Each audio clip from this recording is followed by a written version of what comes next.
देखो जिंदगी में खाली परेशानी ही परेशानी है। कोई अपन जानी से परेशान है तो कोई मतवार मर्द से परेशान है। सब परेशानी के हमरे घर में छोड़ के झूमे ले और नाचे ले, इंजॉय करे ले, यही नाचब झूमब खुशी मनाब हमरे। कयूम अब्बास कर आवाज के रौड़े कर नाम करब हमरे।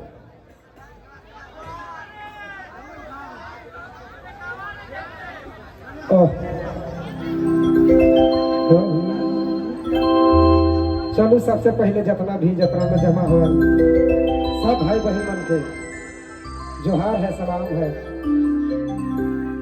देखो हमरे के बाप दादा कर देवल परंपरा के भूले के नखे। चलो पहले एगो ठेठ होटे चला थी, पर बाद हमरे के नाच देख कर